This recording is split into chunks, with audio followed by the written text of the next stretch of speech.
Selamat sore Ibu semua. Salam damai sejahtera bagi kita semua.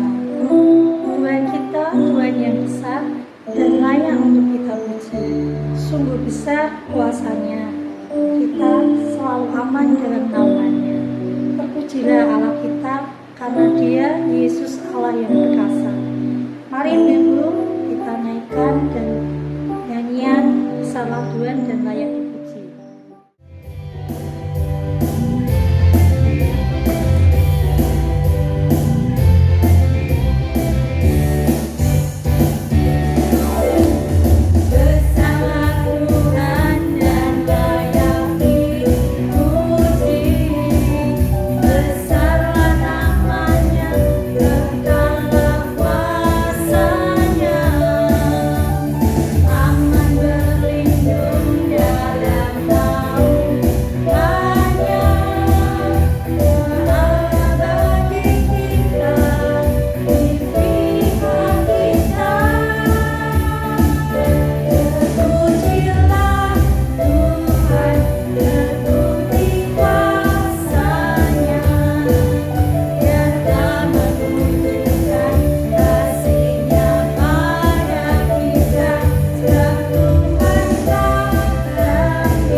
Mari kita berdoa, minta tuntunan kepada Tuhan.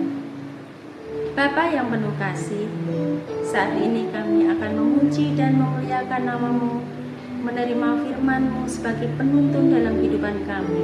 Tuntun kami Tuhan, baik kami yang bertugas maupun kami semua yang ikut kebagian.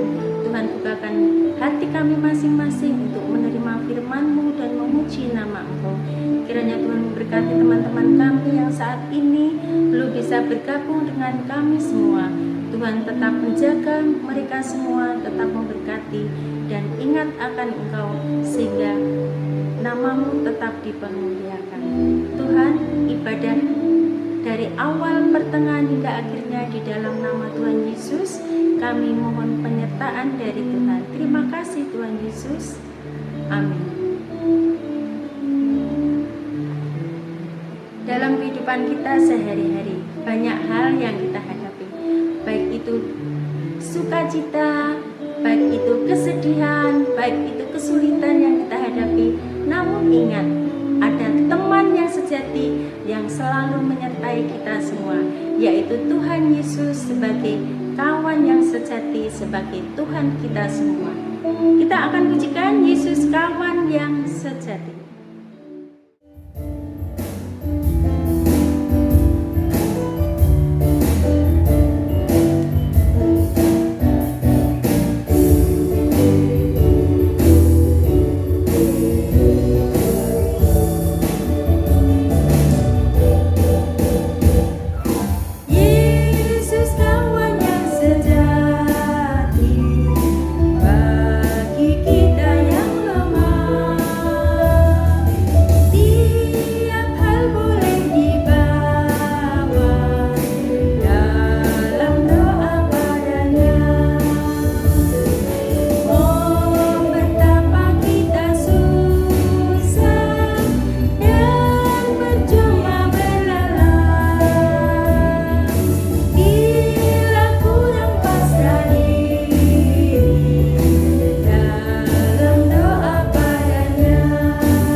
Shalom, ibu-ibu yang dikasihi Tuhan.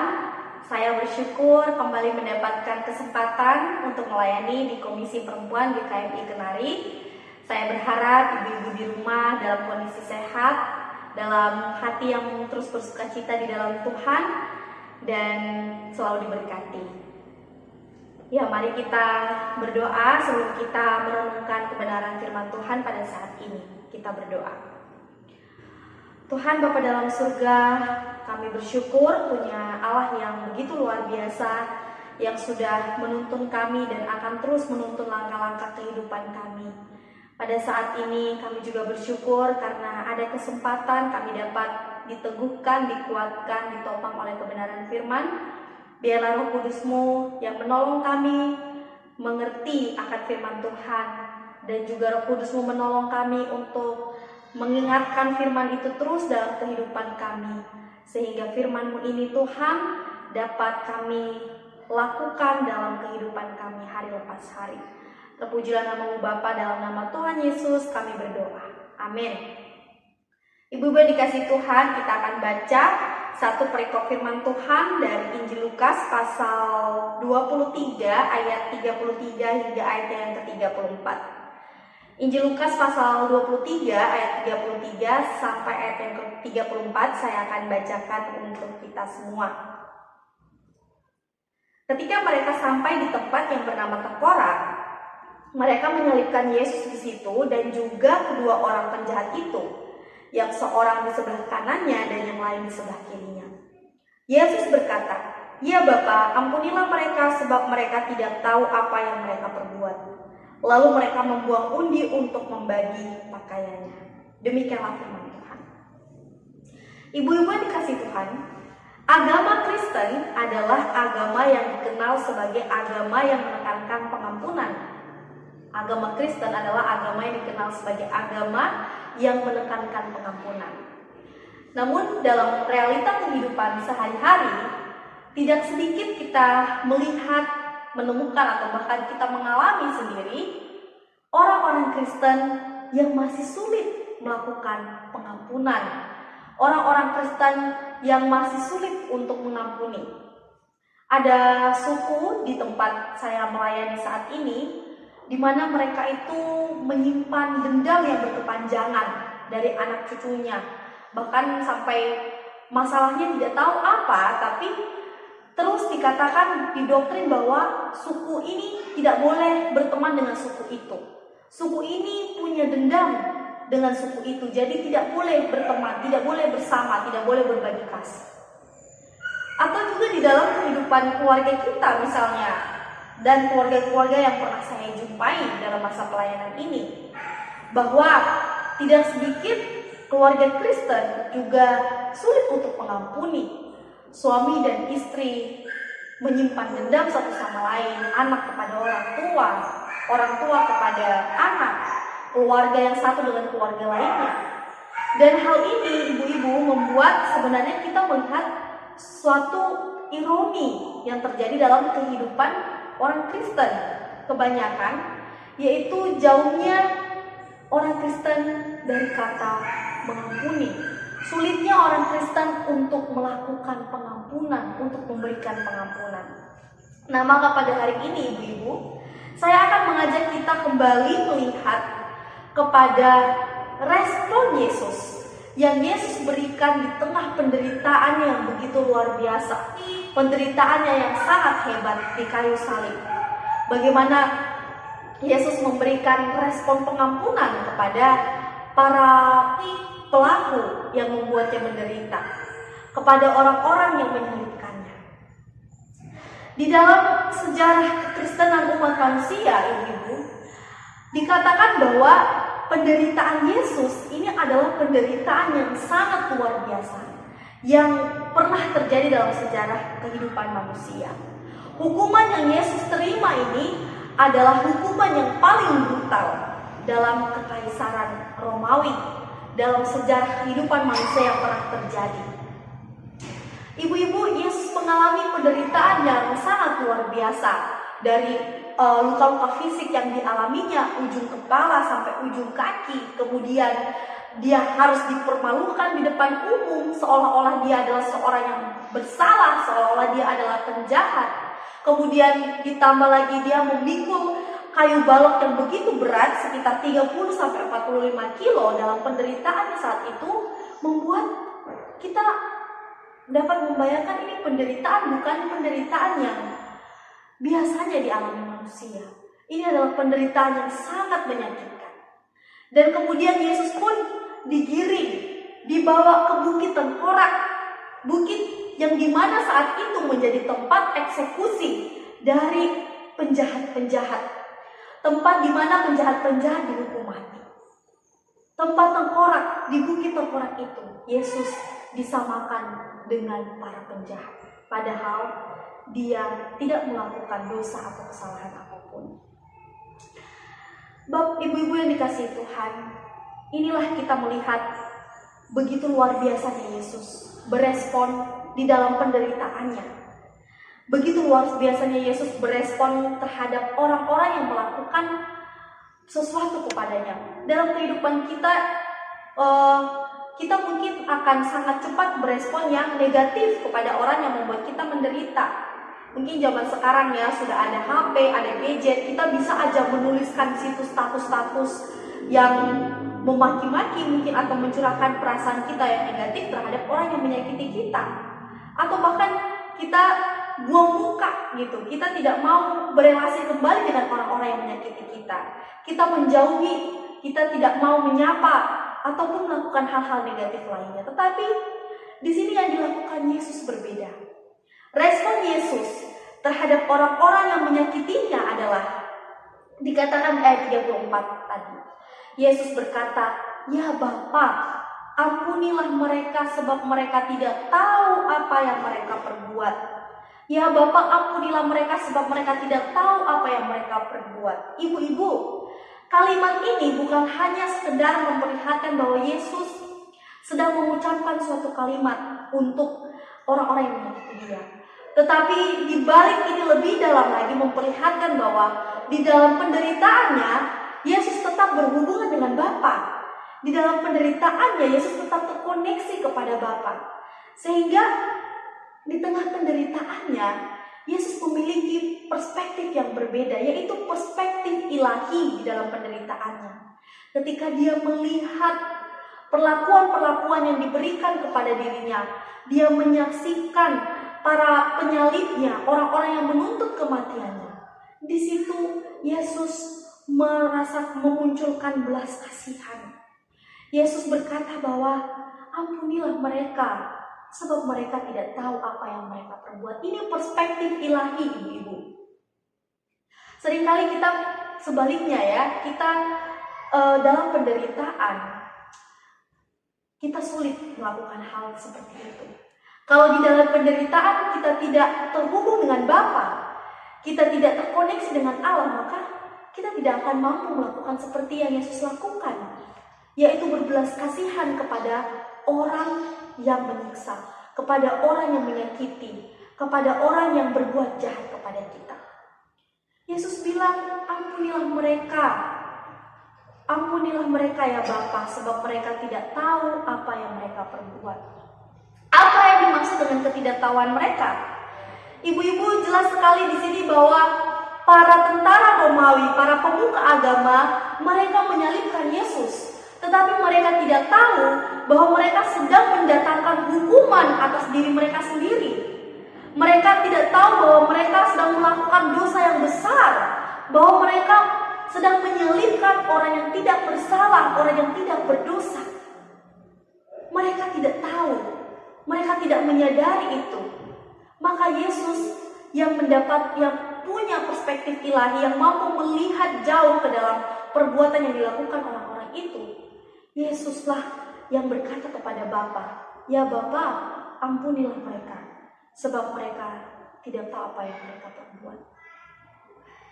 Ibu-ibu, apakah mampu melakukan hal demikian ketika kita disakiti di dalam keluarga kita, di dalam tempat kerja kita, kita disakiti di dalam pelayanan kita di gereja, atau bahkan di tempat lainnya?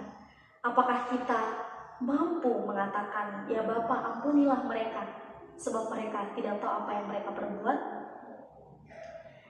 Kita akan mampu melakukannya, ibu-ibu, kalau di dalam penderitaan itu kita tetap terhubung dengan Bapa, sama seperti Yesus. Dia menderita, rasanya tidak ada yang mampu, seperti tidak bisa ditolong pada saat itu. Tapi sebenarnya kekuatan spiritualitasnya yang sangat dalam, sangat kelihatan saat penderitaan itu. Dia masih terhubung dengan Bapa. Demikianlah dalam kehidupan kita, ibu. Tidak ada solusi-solusi lain yang mampu membuat kita bisa berdoa kepada orang yang menyakiti kita, yang mampu membuat kita dapat mengampuni orang yang menyakiti kita, kalau di dalam penderitaan itu kita tidak berhubungan dengan Bapa, kita tidak terkoneksi dengan Allah, sehingga kita tidak dapat melihat, dapat menampilkan perspektif ilahi. Nah, maka inilah pengampunan itu, ibu-ibu yang dikasihi Tuhan. Yesus bisa mendapatkan kekuatan untuk menyatakan doa yang begitu besar kepada orang-orang yang menyiksanya, karena di dalam penderitaan Yesus tetap berhubungan dengan Bapa. Ibu-ibu yang dikasihi Tuhan, 28 Maret tahun 2025, tahun lalu, saya hampir mengalami kehilangan terbesar dalam kehidupan saya, yaitu pada saat peristiwa papa saya dipotong oleh orang yang tak dikenali.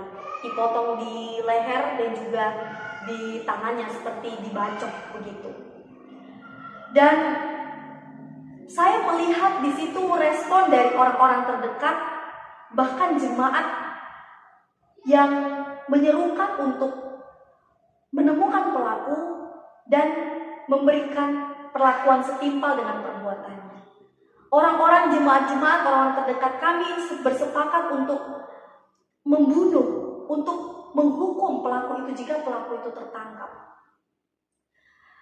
Seiring berjalannya waktu, akhirnya pelaku itu tertangkap juga.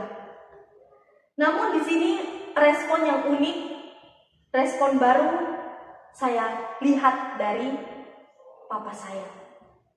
Banyak orang yang mengatakan bahwa kepada papa saya, mendukung papa saya untuk pelaku itu harus dihukum. Bahkan kalau bisa hukuman berat seumur hidup pun harus, karena dia sudah mencelakakan hamba Tuhan. Dia sudah membacok, memarahi hamba Tuhan yang tidak bersalah. Namun respon papa saya adalah kebalikannya dari apa yang kami harapkan. Saya sendiri secara pribadi sangat kaget dan sulit menerima pada saat itu ketika dia mengatakan bahwa dia akan menghapus tuntutan hukum dari penjahat itu, dari pelaku kejahatan itu.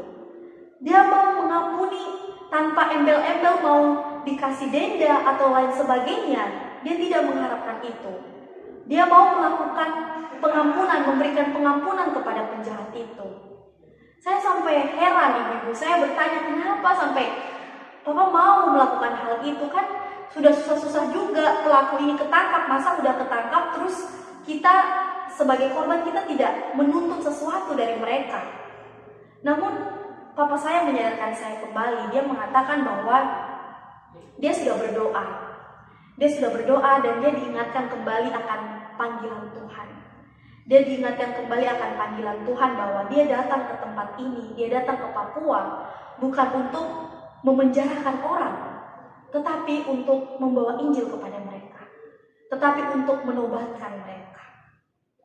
Dengan demikian, ibu-ibu, saya langsung tersadarkan pas sekali saat peristiwa itu berada di masa-masa Prapaskah. Jadi dari situ saya merefleksikan kembali bahwa sebenarnya di dalam peristiwa penderitaan ini, papa saya mampu berelasi dengan Tuhan. Dia tidak melepaskan relasinya dengan Bapa, dengan Allah. Kalau kita secara manusia bisa saja mengambil langkah-langkah seperti yang diharapkan dengan memberikan hukuman yang berat kepada mereka, tetapi perspektifnya lain dari semuanya. Dia mendapatkan perspektif ilahi bahwa dia mau mengampuni orang itu. Dia mau melepaskan hutang, kesalahan yang diperbuat oleh pelaku kejahatan itu. Dan puji Tuhannya, ibu-ibu, ada kesempatan ketika mereka bertemu, dia izin kepada yang berwenang pada saat itu kepolisian untuk dia dapat bertemu dengan para penjahat itu dan mendoakan mereka.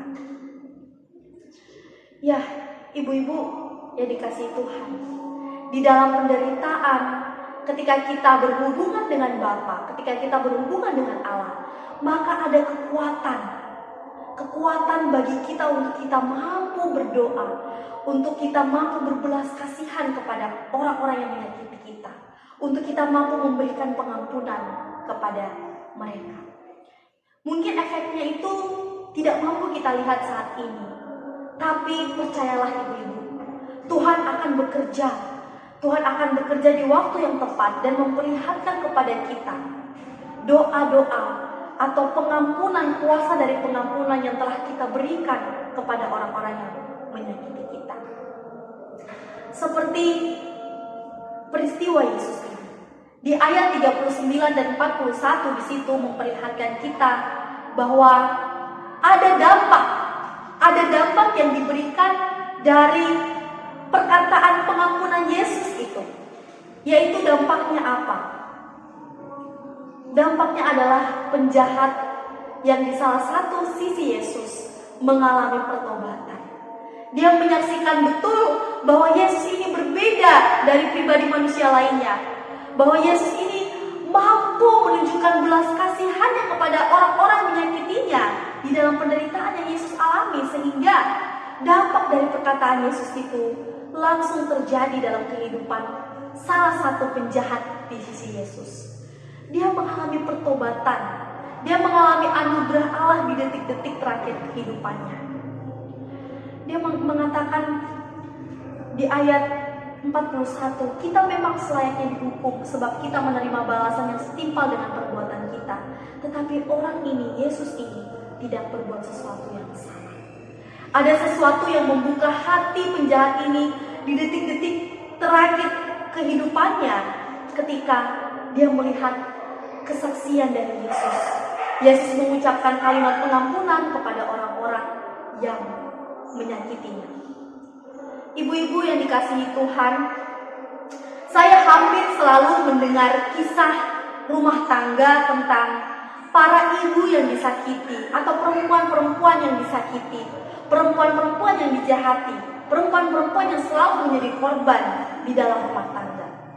Namun saya juga bersyukur masih sedikit atau setidaknya masih ada 1-2 kesaksian, 1-2 kisah hidup yang saya lihat dari ibu-ibu yang memberikan pengampunan di dalam rumah tangganya. Ibu-ibu luar biasa yang punya hati seperti Yesus, memberikan pengampunan kepada orang-orang yang menyakitinya. Salah satu contohnya dalam kehidupan nyata saya adalah tante saya sendiri, bagaimana dia memberikan pengampunan kepada suaminya yang dulu sering berselingkuh, menyakiti hatinya, yang menghabiskan uang untuk hal-hal yang tidak baik. Tapi dia bahkan sampai lari ke gereja ya, di depan gereja malam-malam hujan-hujan dia lari, dia menangis di situ. Dia menangis di situ, tapi apa yang dilakukannya itu, ibu-ibu menunjukkan bahwa dia benar-benar masih berhubungan dengan Allah di dalam penderitaannya. Dia memberikan pengampunan kepada suaminya. Dan juga saya punya kesaksian dari seorang alumni di sekolah saya yang dia mengatakan begini, kalau bukan karena pengampunan dari ibu saya kepada ayah saya tidak akan menjadi hamba Tuhan seperti sekarang ini. Dia bilang begitu. Dia punya pengalaman di mana mamanya juga mengalami kepahitan yang begitu luar biasa dari ayahnya. Namun pengampunan yang besar itu mengalahkan semua rasa kepahitan, mengalahkan semua rasa sakit hati yang dialami oleh ibunya, sehingga hal itu menjadi kesaksian yang indah buat alumni ini, menjadi penguatan yang indah buat alumni ini, sehingga di hari ini pun dia menjadi seorang hamba Tuhan. Itu bukan karena kemauannya, bukan karena kekuatannya, tetapi karena kuasa dari pengampunan itu, pengampunan yang dilakukan oleh ibunya. Ibu-ibu yang dikasihi Tuhan, kiranya firman Tuhan hari ini kembali meneguhkan kita untuk kita dapat mengampuni seperti Kristus mengampuni. Kiranya dalam penderitaan yang saat ini sedang ibu-ibu alami, atau bahkan yang akan ibu-ibu alami ke depannya, yang akan saya alami ke depannya, kita jalani dengan terus berhubung dengan Bapa, dengan terus terhubung dengan Allah, sehingga kita mampu memberi belas kasihan kepada orang-orang yang menyakiti kita. Kita mampu memberikan pengampunan kepada orang-orang yang menyakiti kita, sama seperti yang telah Kristus teladankan dalam kehidupan kita. Sesungguhnya ibu-ibu percayalah bahwa pengampunan dari seorang Kristen adalah besar kuasanya. Amin. Untuk perenungan kita pada saat ini, mari kita bersatu di dalam doa. Terpujilah Engkau ya Tuhan yang telah memberikan firman kepada kami, anak-anak-Mu ini. Kami tak mampu tanpa kekuatan Roh Kudus untuk bisa mengampuni orang-orang yang bersalah kepada kami. Dan saat ini di momen-momen kami mengingat kembali akan penderitaan Kristus, biarlah kami anak-anak-Mu juga dapat mengalami keterhubungan dengan Bapa di dalam penderitaan yang juga kami alami saat ini. Penderitaan yang mungkin tidak dapat dibandingkan dengan penderitaan besar yang telah Kristus alami waktu itu. Biarlah Tuhan firman-Mu ini terus menjadi rema dalam kehidupan kami sehari-hari, khususnya ketika kami sedang mengalami situasi-situasi sulit, dalam penderitaan-penderitaan yang harus kami lewati. Biarlah kami terus merasakan kekuatan daripada Allah Tritunggal yang memampukan kami untuk dapat mengampuni sama seperti Kristus mengampuni. Terima kasih Bapak, hamba terus berdoa untuk Komisi Perempuan GKMI Kenari. Biarlah Tuhan yang terus meneguhkan setiap ibu-ibu yang berada di dalamnya dan juga pengurus untuk senantiasa dapat bertumbuh dalam iman, semakin kuat berakar di dalam Kristus. Terpujilah nama-Mu Bapa, hormat dan kemuliaan kami kembalikan hanya untuk Allah Tritunggal. Di dalam nama Tuhan Yesus kami bersyukur dan berdoa. Amin. Ketika kita mau berjalan dengan juru selamat kita, sekalipun di lembah dan bukit yang gelap, kita tidak akan takut bahaya apapun juga, karena kita dibimbing dengan tangan Tuhan. Mari kita pujikan, ku mau berjalan dengan juru selamat.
Mari bersama-sama kita datang kepada Tuhan di dalam doa. Mari kita berdoa. Kami bersyukur Tuhan memiliki Engkau, Yesus Kristus, Sang Pemelihara kehidupan kami, Tuhan dan Raja atas kehidupan kami. Kami bersyukur hari demi hari Tuhan lindungi kami, Tuhan berkati kami, Tuhan sertai kami dalam segala macam kondisi kehidupan yang kami alami. Terima kasih Tuhan, terima kasih. Hari ini kami boleh memuji nama Tuhan, dengar isi hati Tuhan, kami sungguh bersyukur. Dan sekarang Tuhan Yesus, kami mau membawa kerinduan hati setiap kami ke dalam tangan Tuhan. Beban kehidupan kami ke dalam tangan Tuhan. Tuhan Yesus yang baik, kami berdoa untuk ibu-ibu, anak-anakmu dimanapun saat ini berada dengan segala macam pergumulan kehidupan mereka. Tilik mereka satu persatu Tuhan, apa yang menjadi kebutuhan mereka, biarlah Engkau jawab, Engkau penuhi, Engkau berikan seturut dengan waktu dan kehendak Tuhan. Setiap usaha pekerjaan anak-anakmu Tuhan buat berhasil, Tuhan berkati, sehingga mereka juga merasakan sungguh Tuhan memelihara kehidupan mereka. Ketika mereka mengalami kesulitan, kegagalan, Tuhan tolong berikan penghiburan, berikan kekuatan, berikan semangat, sehingga anak-anakmu ini, para ibu-ibu, tidak merasa putus asa dan tidak merasa sendiri, karena mereka tahu bahwa Tuhan Yesus ada dalam kehidupan mereka. Harapan-harapan mereka untuk anak-anak mereka, cucu-cucu mereka, keluarga besar mereka, biarlah Tuhan Yesus Engkau penuhi seturut dengan waktu dan kehendak-Mu. Yang sakit saat ini Engkau jamah, Engkau pulihkan di dalam nama Tuhan kami Yesus Kristus. Ada pemulihan, ada kesembuhan. Terima kasih Tuhan Yesus, terima kasih harapan-harapan anak-anak-Mu yang ada di dalam hati mereka yang tidak terucap, yang belum terucap saat ini. Kami yakin percaya Tuhan, Engkau menilik mereka, Engkau mengetahui kerinduan anak-Mu yang paling dalam. Dan kami rindu Tuhan, Engkau jawab seturut dengan waktu dan kehendak-Mu juga. Tuhan Yesus yang baik, kami berdoa di tengah-tengah kehidupan yang tidak semakin mudah ini. Kau berikan kami kekuatan, Kau berikan kami kemampuan, hikmat untuk boleh menjalani hari-hari kami tanpa merasa putus asa, tanpa merasa sendiri. Karena kami tahu bahwa Tuhan beserta dengan kami. Untuk bangsa dan negara kami, Tuhan Yesus berikan para pemimpin kami hati yang sungguh Tuhan, sungguh berjuang, berusaha untuk memajukan bangsa ini. Ada begitu banyak orang yang berusaha untuk mengenyangkan diri sendiri, memuaskan ego sendiri. Oh Tuhan, ampuni mereka, para pemimpin kami ini. Biarlah mereka sadar bahwa jabatan yang mereka miliki bukan karena mereka hebat, tetapi karena izin daripada Tuhan yang membuat mereka duduk dalam posisi pemerintahan. Dan Tuhan Yesus, sekali lagi kami rindu mereka memikirkan hal-hal yang baik untuk kemajuan kota kami, daerah kami, bangsa dan negara Indonesia ini. Terima kasih Tuhan, terima kasih. Ada begitu banyak kerinduan yang masih ada dalam hati kami. Kau tilik Tuhan, Kau jawab seturut dengan waktu dan kehendak-Mu. Dan berikan kami kesabaran untuk menantikan jawaban kerinduan kami diberikan oleh Tuhan, tentunya seturut dengan kehendak-Mu. Terima kasih Tuhan Yesus, terima kasih. Mari ibu-ibu kita mau arahkan hati kita kepada Tuhan dan kita mau terima berkat daripada Tuhan.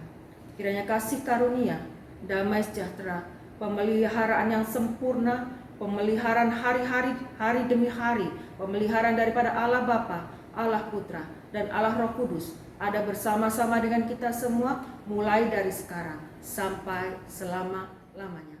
Amin.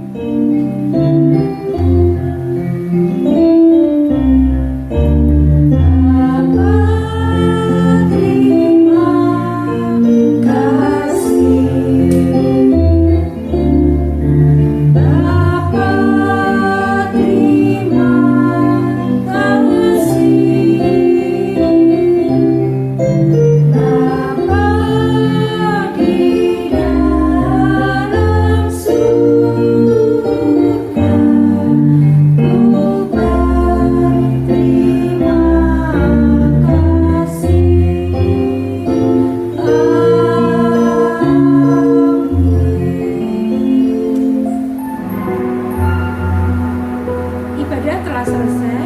Sampai jumpa lagi di ibadah selanjutnya. Tuhan Yesus memberkati.